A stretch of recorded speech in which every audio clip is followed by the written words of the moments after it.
Ukraine's future is our future. What happens in the weeks and months ahead is pivotal for the security of the United Kingdom and all our allies across NATO and beyond. So we are determined to act now, to dial up the pressure on Putin and finally bring him to the negotiating table in good faith.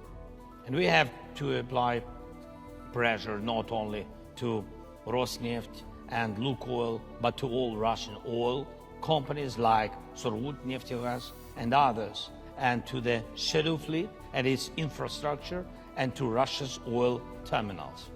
And we have to implement all we have discussed today about the Russia's shadow fleet.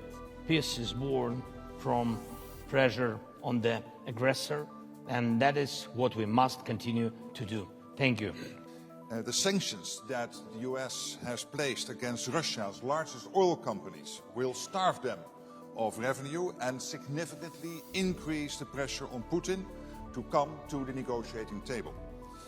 And they show once again that President Trump is absolutely committed to end this war and bring a lasting peace to Ukraine. I therefore welcome the recent announcements by European allies and Canada of additional military aid. In Ukraine, Putin is gaining little ground on the battlefield. And where there are marginal gains, they are coming at a huge price. Hundreds of thousands of Russians are dying for Putin's deluded aggression. Ukraine continues defending itself bravely, and our support to them is working. The truth is that Putin is running out of money, troops and ideas. President Trump said it very well. They should stop where they are now. This week, important measures were taken in the EU and the US, and coordination for further steps we could take is necessary. First of all, on sanctions. It would be good if the EU were to copy the US-UK sanctions against Lukoil and Rosneft.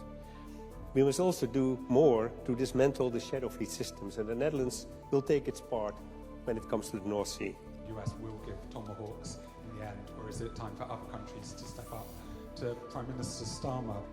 The idea of letting Russia pay for the damages they have done in Ukraine is the only way forward. Of course, there are some technical questions that has to be answered.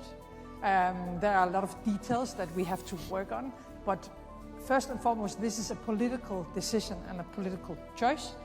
I support the idea totally, and I think we have to work in a way that we have a solution before Christmas Eve, so we are able to ensure that we can finance Ukraine for the next years.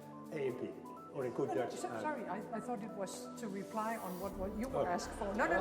My apologies. Sorry, of course. Danmarks Radio. Yeah.